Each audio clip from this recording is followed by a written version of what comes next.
దేవునికి మహిమ కలుగుగాక. మన ప్రభువును ప్రియ రక్షకుడును నజరేయుడైన యేసుక్రీస్తు నామమున మీ అందరికీ పునరుత్థాన శుభములు తెలియజేస్తున్నాము. మరి ఒకసారి ఈ శ్రేష్టమైన ధన్యతలో మనకు అనుగ్రహించినటువంటి దేవాది దేవునికి మనం వందనస్తులు వహించున్నాము. మలాకి గ్రంథంలో ప్రభువు ముందుగా సెలవించి ఉంటున్నాడు, మీ కొరకు నేను ఎవరిని ఉదయింపజేస్తానని, ఏ సూర్యుడు ఉదయింపజేస్తానన్నాడు? నీతి సూర్యుడిని మీ కొరకు ఉదయింపజేస్తానని ప్రవచనం ద్వారా తెలియజేశాడు. అయితే నీతి సూర్యుడి దగ్గరికి రావాలంటే ముందుగా భౌతికమైన సూర్యుడు రావాలి. ఆ భౌతికమైన సూర్యుడు రాకపోవడం బట్టి మన వాళ్ళకి మెలకువ రావట్లేదు, ఉదయం కావట్లేదు. మబ్బులోనే ఉండేసరికి నీతి సూర్యుడి దగ్గరికి రాలేకపోతున్నారు. ఏది ఏమైనప్పటికీ మరొకసారి ప్రభువుని ఆరాధించే ఈ శ్రేష్టమైన ధన్యతలో ప్రభు మనల్ని పాల్గొన చేసినందుకు ప్రభువులకు మనం వందనస్తులు వహించుదాం. చూడండి, గడిచిన వారములుగా సంభాషణలో ప్రభువైన యేసుక్రీస్తుకు మరియు శిష్యులకు మధ్య జరిగిన సంభాషణ మనం ధ్యానిస్తున్నాము.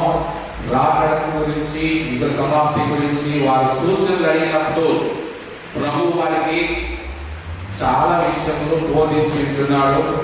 వాటిలో నుండి మనము కొన్ని విషయాలను ధ్యానిస్తుంటున్నాము. ఇంతకు ముందు 3 భాగములు సంపూర్తి చేయబడి ఉన్నాయి ఈ రాకడ యుగ సమాప్తి గురించి. ఈ దినమున 4వ భాగముగా మనం ధ్యానిస్తుంటున్నాము. ఈ దినమున మరికొన్ని విషయములను ప్రభువు బయలుపరచబోతున్నాడు. ఆనాడు శిష్యులకు ఏ రీతిగా తెలియపరిచినాడో వాటిని మనం అర్థం చేసుకోవడానికి కొన్ని విషయములను ఈ దినమున ప్రభు మనకు ధ్యానం కొరకు అనుగ్రహించినాడు. ఈ దినం కొరకైనటువంటి సంభాషణ 46వ సంభాషణ, ఈ రాకడ యుగ సమాప్తిలో 4వ భాగము. దీని గురించినటువంటి లేఖన భాగంలో మత్తయి సువార్త 24వ అధ్యాయము 32 నుండి 44వ వచనం వరకు వ్రాయబడి ఉన్నది. అలాగే మార్కు సువార్త 13వ అధ్యాయము 28 నుండి 33వ వచనం వరకు వ్రాయబడి ఉన్నది. మరొక సువార్త లూకా సువార్తలో 17వ అధ్యాయము 26 నుండి 30 వరకు, 21వ అధ్యాయము 29 నుండి 33 వచనాల వరకు కూడా ఈ యొక్క రాకడ యుగ సమాప్తి యొక్క సూచనలను, కాలములను, సమయములను, ఆ కాలంలో జరిగేటువంటి ఆ పరిస్థితులను ప్రభువు వివరించినట్టుగా మనం చూస్తున్నాం. చూడండి, ఈ దినం కొరకైనటువంటి సంభాషణలో మొదటి మాటను మనం ధ్యానించుదాం. మొదటిగా మత్తయి సువార్త 24వ అధ్యాయము 32 నుండి 36వ వచనం వరకు చదువుకుందాం. అంజూరపు చెట్టును చూచి ఒక ఉపమానం నేర్చుకోండి. అంజూరపు కొమ్మ లేతదై చిగురించున్నప్పుడు వసంత కాలము ఇంకా సమీపముగా ఉన్నదని మీకు తెలియను. ఆ ప్రకారమే మీరు ఈ సంగతులన్నీ జరుగుట చూసినప్పుడు ఆయన సమీపముననే ద్వారము దగ్గరనే ఉన్నాడని తెలుసుకోండి. ఇవన్నీ జరుగు వరకు ఈ తరము గతింపదని నిశ్చయముగా మీతో చెప్పుతున్నాను. ఆకాశమును భూమియు గతించును గాని నా మాటలు ఏ మాత్రమును గతింపవు. అయితే ఆ దినమును గూర్చియు ఆ గడియను గూర్చియు తండ్రి మాత్రమే ఎరుగును గాని ఏ మనుషుడైనను, పరలోకమందలి దూతలైనను, కుమారుడైనను ఎరుగరు. ఈ యొక్క మొదటి మాట 35వ వచనంలో ఆకాశమును భూమియు గతించును గాని నా మాటలు ఏ మాత్రమును గతింపవు. మొదటి మాట గతింపవు. ప్రభు సెలవిస్తున్నాడు. చూడండి, రాకడకు యుగ సమాప్తికి సూచన తెలియజేస్తున్నాడు.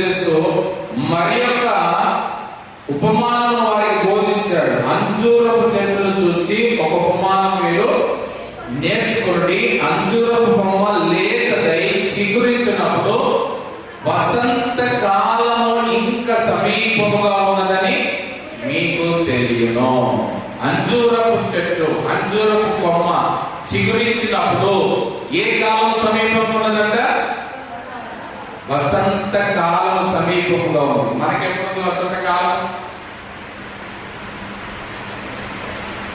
ఇప్పుడే సమీపంలో ఉంది. వసంత కాలమే, లెంట్ డే స్టార్ట్ అయ్యేదే వసంత కాలము. వసంత కాలము మనకు సమీపంగానే ఉంటుంది. అయితే ప్రభు వారికి తెలియజేసినటువంటి శ్రేష్టమైన మాట ఏంటంటే, ఆకాశమును భూమియు గతించును గాని నా మాటలు ఏ మాత్రమును గతింపవు. ఆకాశము భూమి ఈ రెండు కూడా గతించును గాని నా మాటలు ఏ మాత్రమును కూడా గతింపవు. ఎందుకు ఇవన్నీ గతిస్తాయి అంటున్నాడు ప్రభు? ఆకాశము భూమి ఎందుకు గతిస్తాయి అంటున్నాడు? ఇన్ని వందల కోట్ల జనాలకి ఆవాస స్థానంగా ఉంటున్న భూమి, దాదాపుగా 800 కోట్లు ఇప్పటికి జనాభా 800 కోట్లు దాటిపోయింది. ఓన్లీ జనాభా లెక్క మాత్రమే. ఇంకా పశువులు, పశు సంపదలు ఇంకా లక్షల కోట్లు ఉన్నాయి.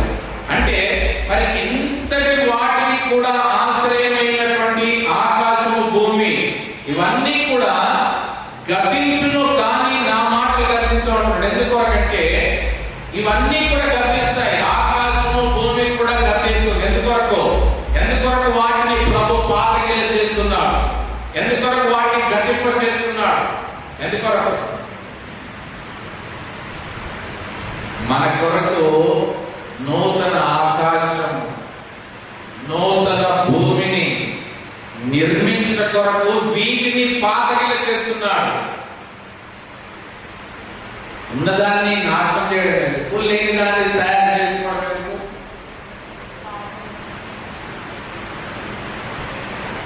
ఉన్నదాన్ని పాడు చేయడం ఎందుకు? లేని దాని కొరకు ప్రయాసపడడం ఎందుకు? భూమి మీద నరుల అక్రమము విస్తరించిందని మొదటిసారి జలప్రలయం ద్వారా నాశనం చేసింది. అయినప్పటికీ కూడా ఇంకా అక్రమంలోనే ఉంటుంది. అదొక కారణము. మరొక కారణం ఏంటంటే, ఈ భూమి మీద నివసిస్తున్నటువంటి ఈ జన సమూహం అంతా కూడా మట్టితో నుండి నిర్మించబడిన వారు, మట్టి శరీరులుగా ఉంటున్నారు. కాబట్టి వీరిని మహిమ రాజ్యములోనికి ప్రవేశింప చేయాలి అంటే వీరి కొరకు మరి యొక్క నూతన ఆకాశము, నూతన భూమి, నూతన సృష్టి వీరి కొరకు సిద్ధపరచాలి. అది ప్రభు ప్రణాళిక. ఎందుకంటే ఈ మట్టితో నిర్మించబడిన ఈ శరీరానికి ఒక ఎక్స్పైరీ డేట్ ఉంది. కానీ ఆ మహిమ శరీరులకు, ఆ నూతన సృష్టిలో నివసించబోయే ఆ మహిమ శరీరులకు నిత్యత్వమును నియమించాడు ప్రభు. కాబట్టి వాటి కొరకు ఈ యొక్క ఆకాశమును భూమిని గతింప చేస్తానని ప్రభు సెలవిస్తున్నాడు. మన కొరకు ఏర్పాటు చేయబడేటువంటి ఆ శ్రేష్టమైనటువంటి ఆకాశము భూమి కొరకు మనం ఎదురు చూసే వారంగా ఉన్నాం.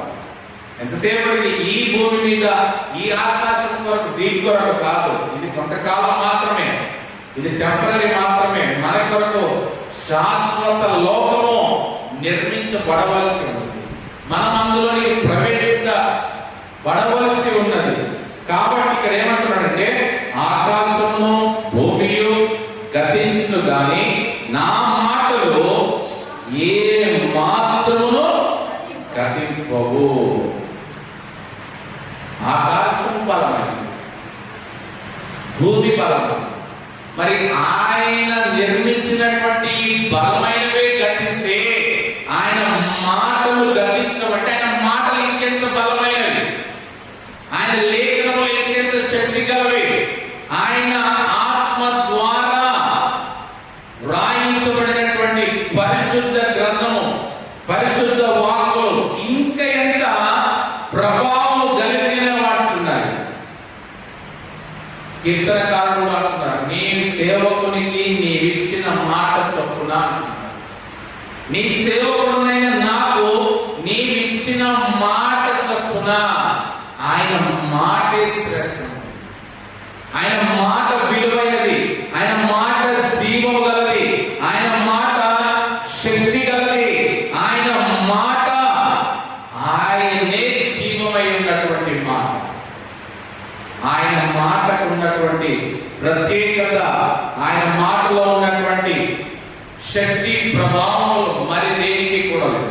ఆకాశానికి లేదు, భూమికి లేదు. ఈ రెండింటి కంటే కూడా ఆ శ్రేష్టమైన మహిమ ప్రభావములో ఆయన యొక్క మాటలకు ఆయన అనుగ్రహించి ఉంటున్నాడు. ఆయన మాటలు ఎంత మాత్రం కూడా గతించిపోమంటున్నాడు. దానికి ఒకటే ఆధారం, ఈ సృష్టి గతించిపోతుంది, ఈ ఆకాశము ఈ భూమి గతించిపోతుంది, కానీ నా మాటలు ఏ మాత్రము కూడా గతించవు. ఒకవేళ ఆయన మాటలు గతించిపోతున్నాయి, గతించిపోతాయి అంటే అవి ఏ మాటలు? అవి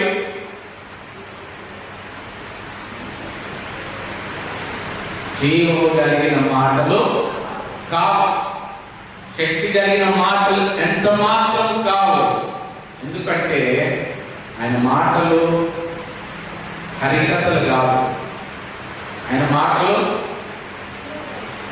బుర్రకథలు కావు, ఆయన మాటలు కల్పనా కథలు ఎంత మాత్రం కూడా కాదు. కల్పనా కథలకైతే, హరికథలకైతే, బుర్రకథలకైతే ఏం కోసుకుంటారంట? ఎంతమంది కోసుకున్నారు? చెవులు కోసుకునే రీతిగా వాటి కొరకు అంత ఇష్టపడతారు. మరి జీవం కలిగిన మాటల కొరకు ఏం కోసుకుంటారు? ఆ మాటలే చెవులకు వస్తాయి. హల్లెలూయా. మనము లోకానుసారంగా హరికథలకు, బుర్రకథలకు, కల్పనా కథలకు ఆసక్తి కలిగించే వాటి కొరకు మనం చెవులు కోసుకునే వారుగా ఉంటే, అందుకే ప్రభువు కూడా ఎప్పుడు ఆయన ఎంత మంచి శ్రేష్టమైన సందేశం ఇచ్చినా కానీ చివరికి ఏమంటాడంటే, వినుటకు చెవులు గలవాడు వినుట గాక. అంటే శ్రేష్టమైనటువంటి ఆ యొక్క మాటలు గతించినటువంటి మాటలు. అందుకే పౌలు గారు చూడండి, తన శిష్యుడైనటువంటి తిమోతికి లేఖను రాస్తూ తెలియజేస్తున్న మాట, 2వ పత్రిక, తిమోతికి రాసిన 2వ పత్రిక 4వ అధ్యాయము 2వ వచనం నుండి చదివితే, వాక్యమును ప్రకటించుము, సమయమందును అసమయమందును ప్రయాసపడము, సంపూర్ణమైన దీర్ఘ శాంతముతో ఉపదేశించుచు ఖండించుము, గర్భించుము, బుద్ధి చెప్పుము. ఎందుకనగా జనులు హితబోధను సహింపక దురద చెవులు గలవారై తమ స్వకీయ దురాశలకు అనుకూలమైన బోధకులను తమ కొరకు పోగు చేసుకొని సత్యమునకు చెవినీయక కల్పన కథల వైపునకు తిరుగు కాలము వచ్చును. చూడండి, ఇది ఎప్పుడు రాశారు ఈ పత్రిక? ఈ పత్రిక ఎప్పుడు రాశారు? పౌలు గారి కాలంలో తిమోతి గారికి రాసినటువంటి పత్రిక దాదాపుగా 1500 సంవత్సరాలు దాటిపోయింది. ఆ సమయంలోనే పౌలు గారి ద్వారా పరిశుద్ధాత్ముడు హెచ్చరిస్తున్నాడు అంటే అప్పటి నుండి కూడా ఇంకా అది ప్రెజెంట్ కంటిన్యూస్ జరుగుతూనే ఉంటుంది. అక్కడ ఏమంటున్నాడంటే, జనులు హితబోధను సహింపక. హితబోధ అంటే ఆరోగ్యకరమైన బోధను సహింపక. జనులు ఎలా అనుకుంటారంటే ఇప్పుడు జనరేషన్ కాదు, ఇప్పుడు ఏమంటున్నారంటే సెల్ ఫోన్లు వచ్చి, కంప్యూటర్లు వచ్చి, నెట్ వచ్చి జనాలంతా పాడైపోతున్నారు, జనరేషన్ అంతా పాడైపోతున్నారంటే ఇప్పుడు కాదు. దీనికి మూలం అప్పుడే పడేది. అప్పుడే చెప్తున్నాడు పౌలు గారు తిమోతికి, జనులు ఎలాగయ్యారయ్యా అంటే నువ్వు ఎంత జాగ్రత్తగా ఉండాలి అంటే జనులు హితబోధను సహింపక, ఆరోగ్యకరమైన బోధను సహింపక. ఆరోగ్యము కలగజేసే బోధ, ఆయన మాటలు ఎలాంటివంటే ఆరోగ్యాన్ని కలగజేసే మాటలు అవి. ఎందుకు గతించకుండా వాటిని నిలబడుతున్నాడంటే హితబోధ, ఆరోగ్యకరమైన బోధను సహింపక. ఎందుకు సహించట్లేదంటే వారికి దురద చెవులు కలవారై తమ స్వకీయ దురాశలకు అనుకూలమైన బోధకులను తమ కొరకు పోగు చేసుకొని, వారికి సహించే రీతిగా మనం గమనిస్తే జ్వరం వచ్చిందో, సర్ది అయిందో, మనకు బలహీన స్థితిలో ఉన్నప్పుడు ఎంత మంచి ఆహారం తీసుకొని పెట్టినా కానీ ఎలా ఉంటుంది? సహిస్తుందా? చేతిగా ఉంటుంది, నాకు అసలు వద్దు అంటారు. తినాలి, తింటేనే ఎనర్జీ వస్తుంది, ఆరోగ్యం కుదురపడుతుంది అంటే నాకు సహించట్లేదు అంటారు. మరేం కావాలా? వాళ్ళకి ఇష్టమైనది తీసుకొస్తే తింటారు, మనకి ఇష్టమైనది పెడితే తింటారా? ఎందుకు? వారికి సహించట్లేదు. ఆరోగ్యాన్ని కలగజేసేదైనా, చేతులు కలగజేసేదైనా సహించట్లేదు కాబట్టి తినట్లేదు. వారికి సహించే రీతిగా, వారికి అనుకూలమైనటువంటి బోధకులను సమకూర్చుకొని వారు ఏ బోధను కోరుకుంటారంట? హితబోధను సహింపక, దురద చెవులు గలవారై తమ స్వకీయ దురాశలకు అనుకూలమైన బోధకులను తమ కొరకు పోగు చేసుకొని. ఆరోగ్యకరమైనటువంటి బోధను, ఆరోగ్యకరమైన బోధ ఎప్పుడు కూడా కష్టంగానే ఉంటుంది. డాక్టర్ దగ్గరికి వెళ్తే మనకు మందు రాసేటప్పుడు తియ్యటి రాసేస్తాడా? అన్ని వందలు వేల రూపాయలు పెట్టి డబ్బులు పెట్టి మనం కొనుక్కుంటే మన నోటికి రుచి తగలని టాబ్లెట్ ఎందుకు రాస్తాడు? వాటిలో మరి కొద్దిగా టేస్ట్ మిక్స్ చేస్తే బాగుంటుంది కదా. దానిలో కూడా కొద్దిగా తేనెనో, కొద్దిగా బెల్లమో, కొద్దిగా చక్కెరనో ఏదైనా, లేదంటే ఇప్పుడేమో వచ్చి కొత్తగా స్వీట్నర్స్ వచ్చాయి. మరి దాన్ని కలిపేసి ఇస్తే మనకు మేలుకరంగా ఉంటది కదా. మరి ఎందుకు ఇవ్వాలన్నా? నీలో ఉన్నటువంటి చేదు పోవాలి అంటే నీవు మింగాల్సినవి కూడా చేదుగానే ఉంటాయి. తీయగా ఉంటే అది ఇంత బోధ కాదు. అది నీ చెవులకు అనుకూలంగా ఉన్నది అంటే అది ఇంత బోధ ఎంత మాత్రము కాదు. ఆరోగ్యకరమైన బోధ కాదు. ఆరోగ్యకరమైన బోధ ఎప్పుడు కూడా చేదుగానే ఉంటుంది. ఆ చేదును మింగితేనే, ఆ చేదు మనలోనికి వెళ్తేనే, మనలో ఉన్నటువంటి అనారోగ్యమైన చేదు వెళ్ళిపోతేనే మనం మరలా ఆహారాన్ని శ్రేష్టంగా భుజించగలం. కాబట్టి ఇక్కడ ఏమంటున్నారంటే కల్పన కథల వైపు తిరిగి కాలము వచ్చును. అప్పుడు వచ్చునని చెప్పాడు, దగ్గర సమీపంలో ఉందని చెప్పాడు, కానీ ఇప్పుడు ఆల్రెడీ వచ్చే ఉన్నది. ఎలాగో వచ్చే ఉన్నదంటే వారు ఎలాగ మాట్లాడుకుంటున్నాడు చూడండి. మొదటి పత్రికలు గమనించండి. తిమోతికి రాసిన మొదటి పత్రిక 4వ అధ్యాయము 6-7 వచనం చూడండి. ఈ సంగతులను సహోదరులకు వివరించిన ఎడల నీవు అనుసరించు వచ్చిన విశ్వాస సుబోధ సంబంధమైన వాక్యముల చేత పెంపాల్చు క్రీస్తు యేసునకు మంచి పరిచారకుడవై ఉండువు.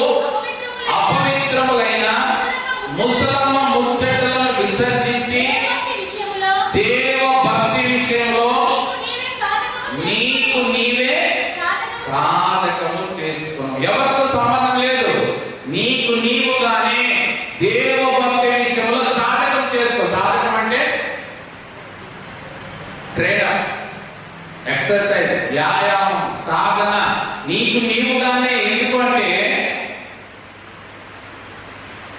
నీవు అనుసరించుచూ వచ్చిన విశ్వాస సుబోధ సంబంధమైన వాక్యముల చేత.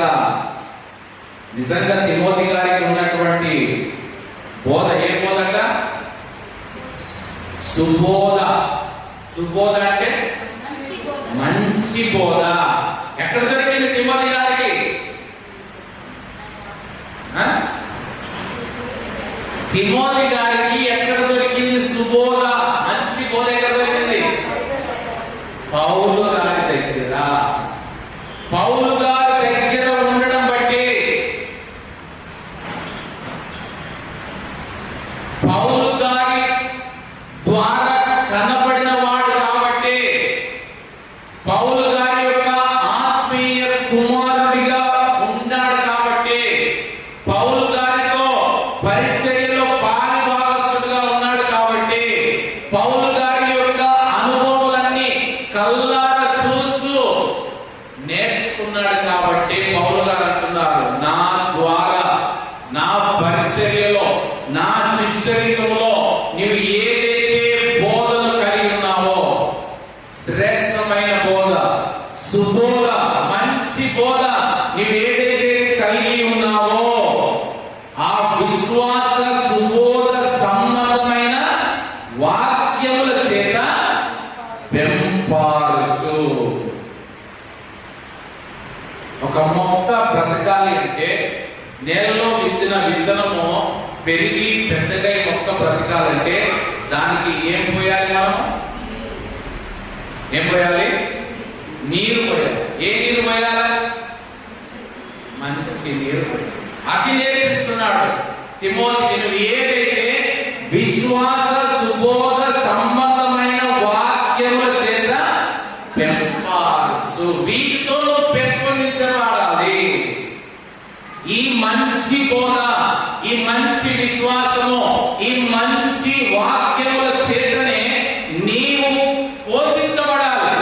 మన పిల్లలకి ఒక శ్రేష్టమైన ఆహారం మనం ఎందుకు పెడతాం?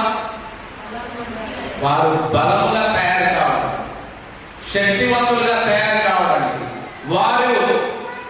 వారి జనరేషన్ లో, వారి తరంలో వారితో ఉన్నటువంటి మిగతా పిల్లల కంటే కూడా వారు బ్రైట్ గా ఉండడానికి మంచి ఆహారాన్ని ఎలా వారికి అందిస్తామో, నీవు కూడా తిమోతికి పౌలు గారు అదే బోధిస్తున్నారు. విశ్వాస సుబోధ సంబంధమైన వాక్యముల చేతని నీవు పెంపారచు, క్రీస్తు యేసులకు మంచి పరిచారకుడవైండు. ఎందుకు నాకు మంచి పరిచారకుడు అని చెప్పట్లేదు? పౌలు గారు, నీవు నా దగ్గర ఉన్నావు, నా దగ్గర నేర్చుకున్నావు, నా అనుభవంలో పొందుకున్నావు కాబట్టి నాకు మంచి పరిచారకుడుగా ఉండు అనేది చెప్పట్లేదు. నేను నీకు బోధించిన బోధ, నేను నీకు నేర్పించిన సంగతులు, నేను నీకు తెలియజేసిన అనుభవములు, ఈ అనుభవములన్నీ కూడా నేను కలిగి నీవు పెంపారుచు క్రీస్తు యేసునకు మంచి పరిచారకుడవై యుందువు ఉండాలి. పౌలు గారు అదే కోరుతున్నారు. నా పేరు నిలబెట్టమని చెప్పట్లేదు. నాకు మచ్చ తీసుకొచ్చేలాగా ఉండమని చెప్పట్లేదు. నాకు మంచి పరిచారకుడు ఉండమని చెప్పట్లేదు. నువ్వు ఏవైతే నా దగ్గర నేర్చుకున్నావో, నువ్వు ఏవైతే నా ద్వారా విన్నావో, నువ్వు ఏదైతే నా మార్గంలో నడిచావో, నువ్వు ఏదైతే నా అనుభవాలను నీవు అనుభవించావో, వీటన్నిటిని బట్టి కూడా క్రీస్తు యేసునకు మంచి పరిచారకుడుగా, క్రీస్తు యేసునకు మంచి కుమారుడిగా, క్రీస్తు యేసునకు మంచి కుమార్తెగా, క్రీస్తు యేసునకు మంచి విశ్వాసిగా, క్రీస్తు యేసునకు మంచి గొర్రెగా ఉండాలని కోరుకుంటున్నాను. అది నిజమైన గురువు యొక్క తపన. నిజమైన గురువు, నిజమైన శిష్యరికంలో ఉంటున్న వారికి నేర్పించేది ఏంటంటే, ఎంతసేపటికి నువ్వు నా పేరు నిలబెట్టాలి, నువ్వు నాలాగా నటించాలి, నువ్వు నాలాగా పాడాలి, నువ్వు నాలాగా జీవించాలి, నువ్వు నాలాగా ఉండాలి కాదు.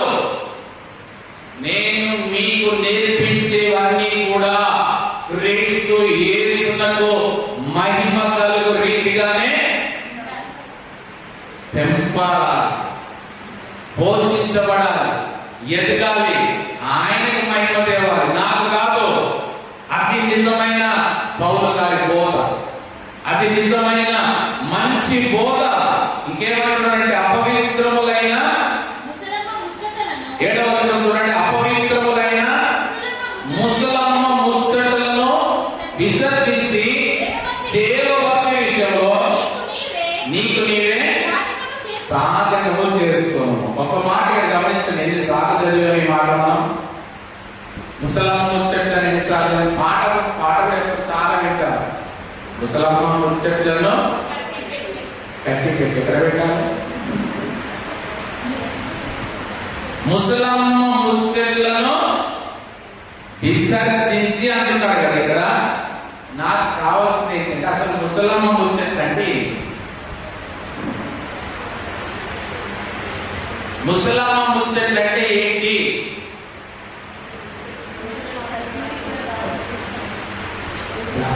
దాంట్లోనే ఉన్నది సార్. అక్కడ ముసలమ్మ పెట్టే ముచ్చట్లు ముసలమ్మ ముచ్చట్లు అంతేనా? ముసలోళ్ళు పెట్టుకునే ముచ్చట్లే ముసలమ్మ ముచ్చట్లు. ఏంటి ముసలమ్మ ముచ్చట్లు అంటే ఏంటి? ఎన్నిసార్లు చదివామో, ఎన్నిసార్లు తిమోతి పత్రిక తిప్పామో, ఎన్నిసార్లు పాట పాడుకున్నాం, ఎన్నిసార్లు పాటలు విన్నాం. అసలు ముసలమ్మ ముచ్చట్లు అంటే ఏంటి? ఎందుకు వాటిని పక్కకు పెట్టుమంటున్నాడు? ఎందుకు ఆ ముసలమ్మ ముచ్చట్లను విసర్జించమంటున్నాడు? అసలు ముసలమ్మ ముచ్చట్లు అంటే ఏంటి?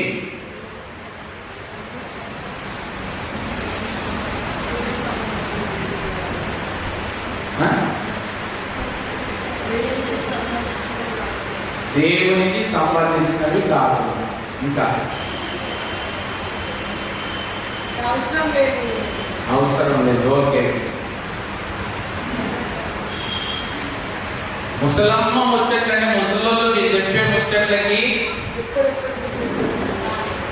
ఎప్పుడో చెప్తారో, ఎప్పుడో గుర్తు చేసుకుంటారో, తెలుస్తారో. తర్వాత వాటికి ఏమైనా వాల్యూ ఉంటుందా?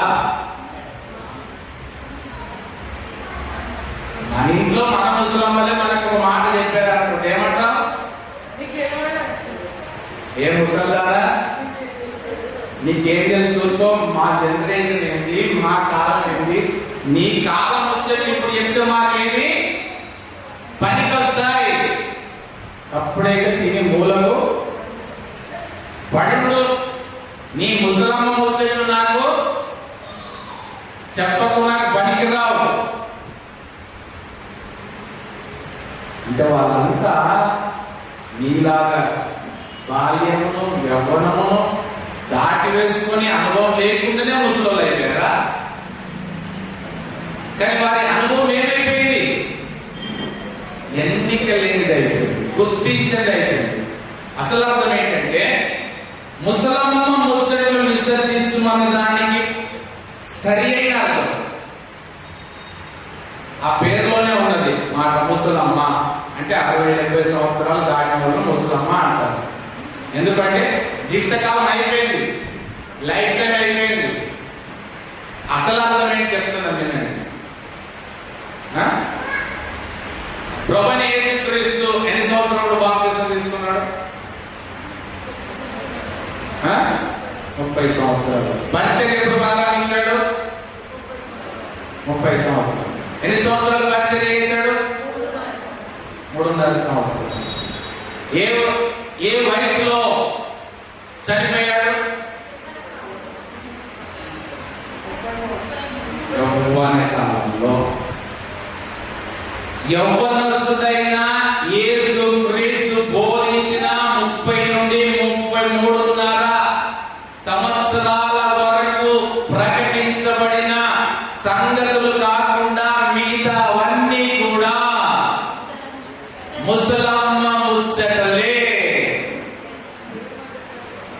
మీరు విసర్జించవలసిన 3.5 సంవత్సరంలో ఒక యవ్వనస్తుడిగా ఉన్నటువంటి యేసుక్రీస్తు బోధించిన సంగతులు మాత్రమే మీరు పాటించాలి. మిగతావన్నీ ముసలమ్మ ముచ్చట్లు. అవి ఏ విషయాలని కానీ, ఏ వయసులో ఉన్నవారు కానీ, ఎవరు బోధించినవి కానీ, ఎవరు మాట్లాడేవి కానీ అవన్నీ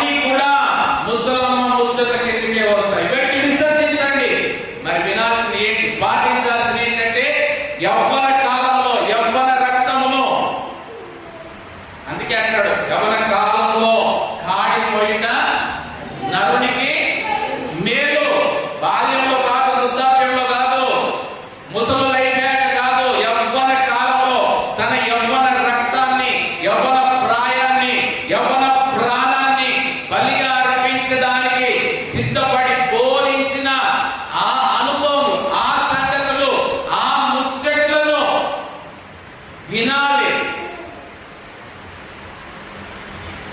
ముచ్చట్లంటే మనం ఏదో ముగ్గురు నలుగురు కూర్చొని మాట్లాడుకునే మాటలు కాదు. ఇవి లోకానుసార ముచ్చట్లే. ప్రభు కూడా మోసేకి సెలవిచ్చాడు, నేను నీకు బోధించినవి నీవు వెళ్ళి ఇశ్రాయేలు ప్రజలతో ముచ్చటించుము అన్నాడు.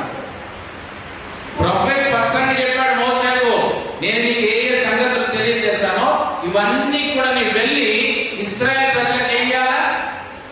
ముచ్చటించాలి. ఆయన మాటలే ముచ్చట్లుగా వారికి బోధించమంటున్నాడు. కాబట్టి ఈ యొక్క యవ్వనస్తుడైనటువంటి మన ప్రభు బోధించినటువంటి ఈ ముచ్చట్లను మనం స్వీకరించాలా. యేసు క్రీస్తు యొక్క బలమైన జీవము కలిగిన శక్తి కలిగిన ఈ ముచ్చట్ల మీద మన ధ్యాస ఉండాలా. ఈ ముచ్చట్ల కొరకు మనం ప్రయాసపడాలా. ఈ ముచ్చట్ల కొరకు మన చెవులు కోసుకోవాలా. ముసలమ్మ ముచ్చట్ల కొరకు కాదు, తలగబెట్టి తమాషా చూసే ముచ్చట్ల కొరకు కాదు, ఎందుకు పనికిరాని వ్యర్థమైన సమయాన్ని హరించి వేసే కల్పనా కథలకు కాదు. మనం ఆసక్తి కలిగి ఉండవలసింది ప్రభు అయిన యేసుక్రీస్తు యొక్క నోటి నుండి వచ్చిన దయగల మాటలకు. ఆయన పెదవుల మీద దయారసము పోయబడి ఉన్నది.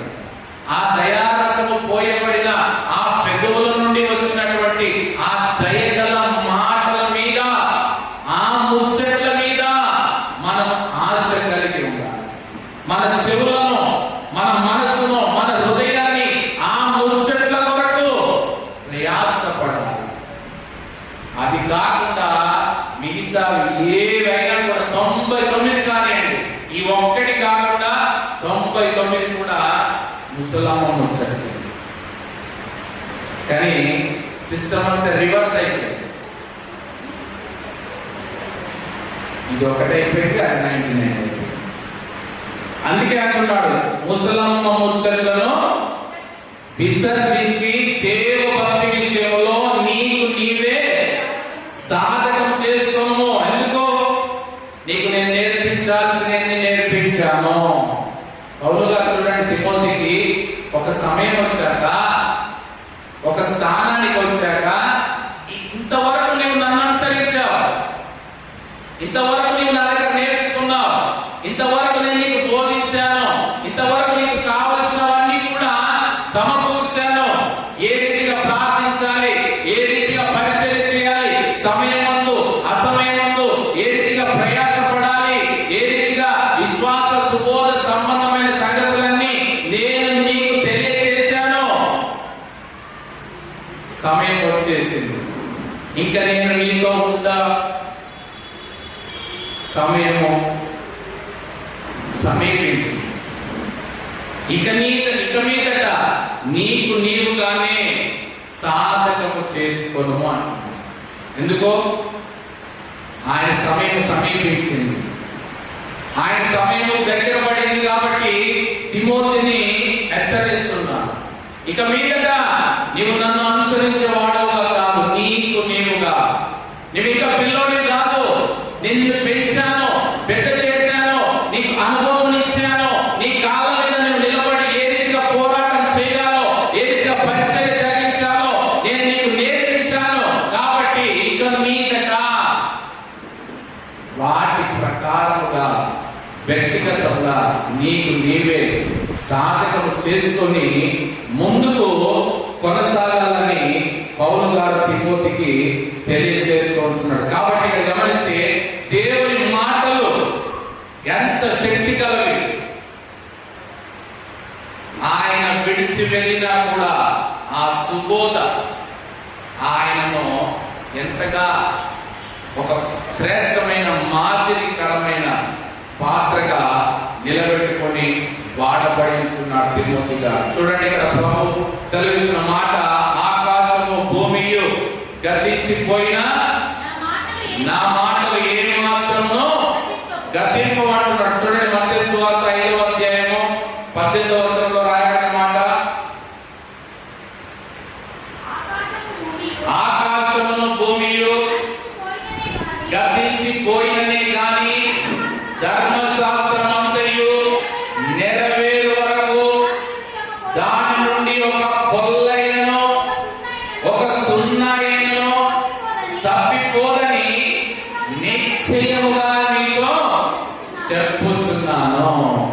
చూడండి, ప్రభు స్పష్టంగా తెలియజేస్తున్న మాట ఏంటంటే, ఆకాశమును భూమియు గతించిపోయినని కానీ ధర్మశాస్త్రమంతా నెరవేరు వరకు నేను అనుగ్రహించిన ఈ పరిశుద్ధ లేఖనములన్నీ కూడా నెరవేరు వరకు దాని నుండి ఒక పొల్లైనను ఒక సున్నైనను తప్పిపోదని నిశ్చయముగా.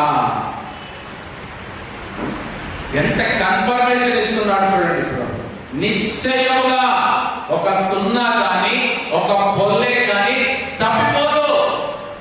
ఆకాశము భూమి గతించిపోయినా నా మాటలు మాత్రం ఎంత మాత్రము కూడా గతించిపోదు. అందులో ఒక పొల్లైన మార్చలేదు, ఒక సున్నా అయిన కూడా విడిచిపెట్టబడదు. ఉన్నది ఉన్నట్టుగా,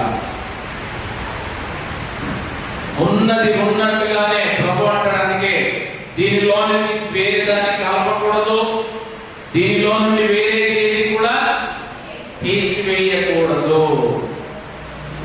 ఆయన ఒకసారి రాశాడు, ఆయన ఒకసారి సున్నా పెట్టాడు, ఒకసారి పోలు పెట్టాడు, ఒకసారి ముద్రించాడు అంటే ఇంకా దానికి తిరుగులేదు. అంతటి శక్తివంతమైనటువంటి ఈ శ్రేష్టమైన ఆ మాటలు, ఆ బోధ, ఆ ఉపదేశము గమనించండి. ఇక్కడ ఆకాశము భూమి గతించిపోయాని కానీ అంటున్నాడు కదా. అసలు ఆకాశము భూమి దేనికి సాదృశ్యము? ఆకాశము ఆయన సింహాసనము, భూమి ఆయన పాదపీఠం. మరి అలాంటిది వాటిని కూడా విడిచిపెట్టడానికి ఇష్టపడుతున్నాడు. ఎంతసేపటికి ఎన్నిసార్లు ఆకాశం భూమి గతించినా గతించుకోనంటున్నాడంటే ఆయన సింహాసనాన్ని, ఆయన పాదపీఠమును విడిచిపెట్టడానికి ఇష్టపడుతున్నాడు ఆయన. అవి గతించిపోతాయి, కానీ నా మాటలు ఒక సున్నాయినను ఒక పొల్లైనను తప్పిపోకుండా, విడిచిపెట్టబడకుండా నెరవేర్చబడుతుందని తెలియజేస్తున్నాడు. ఎందుకొరకు ఆయన వాటిని విడిచిపెట్టడానికి ఇష్టపడుతున్నాడు? ఆయన కూర్చునే సింహాసనాన్ని, ఆయన కాలు పెట్టుకునే పాదపీఠాన్ని విడిచిపెట్టడానికి ఎందుకు ఇష్టపడుతున్నాడు?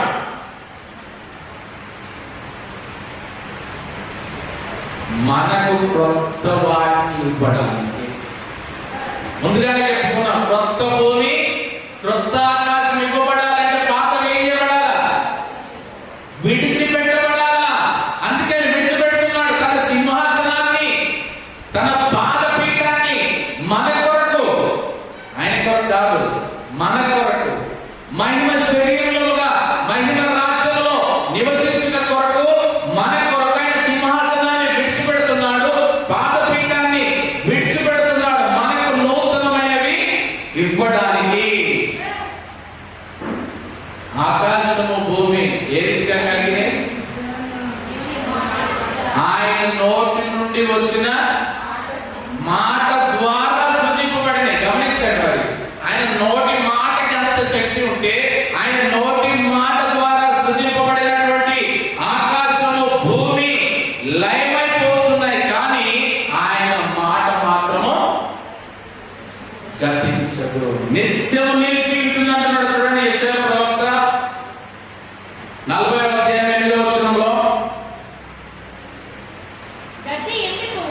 గడ్డి ఎండిపోవును, దాని పువ్వు వాడిపోవును, మన దేవుని వాక్యము నిత్యము నిలుచును. గట్టిగా తప్పట్లు కొట్టి ప్రభువుని ఘనపరచుదాం.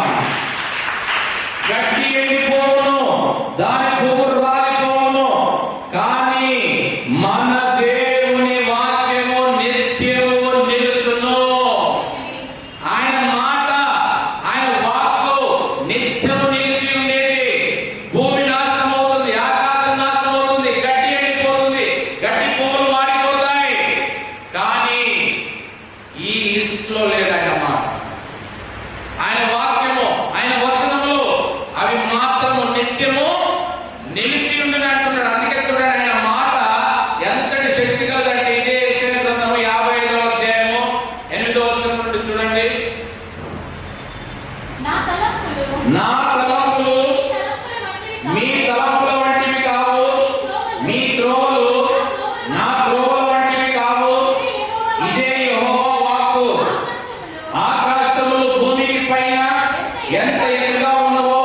మీ మార్గముల కంటే నా మార్గములు, మీ తలంపుల కంటే నా తలంపులు అంత ఎత్తుగా ఉన్నవి. వర్షమును హిమమును ఆకాశం నుండి వచ్చి అక్కడికి ఏలాగు మరలగా భూమిని తడిపి విత్తువానికి విత్తనమును భుజించువానికి ఆహారము కలుగుటకై అది చిగిర్చి వర్ధిల్లునట్లు చేయును. అలాగే నా నోట నుండి వచ్చు వచనమును ఉండును. నిష్ఫలముగా నా యొద్దకు మరలగా అది నాకు అనుకూలమైన దాన్ని నెరవేర్చును. నేను పంపిన కార్యమును సఫలము చేయును. హల్లెలూయా. ఆయన నోటి నుండి వచ్చిన మాటకు ఉన్నటువంటి ప్రత్యేకత. ఆయన అంటున్నాడు చూడండి, నా తలంపులు మీ తలంపుల వంటివి కావు, మీ త్రోవలు నా త్రోవల వంటివి కావు. ఇదే యెహోవా వాక్కు. నా ఆలోచనలు ఎంత మాత్రం ఎప్పుడు కూడా మీ ఆలోచనల వంటివి కావు. మీ త్రోవలు ఎప్పుడు కూడా నా త్రోవల వంటివి కావు. ఎందుకో ఎందుకో ఆయన ఆకాశం అందున్నాడు, మనం భూమి మీద ఉన్నాం. ఆయన ఆలోచనలు మన ఊహకు అందవు, ఆయన కార్యములు మన కంటికి కనిపించవు. మన హృదయములకు అగోచరములు, మన చెవులకు వినబడవు. మనం ఎంతగా ప్రయత్నించినా వాటిని గమనించలేకుండా ఉంటున్నాము. అలాంటి శ్రేష్టమైనటువంటి వాక్కులు ఎలా ఉన్నాయంటే, ఆకాశములు భూమికి పైన ఎంత ఎత్తుగా ఉన్నవో మీ మార్గముల కంటే నా మార్గములు, మీ తలంపుల కంటే నా తలంపులు అంత ఎత్తుగా ఉన్నవి. అందుకొరకేనయ్యా నేను బాబెలు గోపురం కట్టుకొని మీ దగ్గరికి సమీపంగా ఉందామని ప్రయత్నించింది. నువ్వేమో అందరంత ఎత్తులో ఉన్నావు, మేము అందరంత కింద ఉన్నాము. ఈ దూరాన్ని తక్కువ చేయడానికి బాబెలు గోపురాన్ని నియమించుకున్నాం. దాన్ని జరగబడుతుంది. ఎందుకు? కొంతైనా దూరం సమీపం చేసుకుందామని మానవ ప్రయత్నం. కానీ ఎంత మాత్రం కూడా దేవుడి తలంపు కాదండి, దేవుడి ప్రణాళిక కాదు. దేవుడి ప్రణాళిక ఎలాగంటే తన కుమారుడైన క్రీస్తు ద్వారా ఈ దూరస్తులను సమీపస్తులుగా చేయడము. ఈ దూరం తగ్గించబడాలంటే కేవలం కుమారుడు ద్వారా మాత్రమే, మానవుల ద్వారా కాదు. అందుకే అంటున్నాడు, వర్షమును హిమమును ఆకాశం నుండి వచ్చి అక్కడికి ఏలాగు మరలగా భూమిని తడిపి విత్తువానికి విత్తనమును భుజించువానికి ఆహారము కలుగుటకై అది చిగిర్చి వర్ధిల్లునట్లు చేయును. నా నోట నుండి వచ్చు వచనమును అలాగే ఉండును. ఆయన మాటకు ఏవేవి లింక్ అవుతున్నాయి చూడండి. ఆయన మాటకు ఏమి లింక్ అవుతున్నాయి?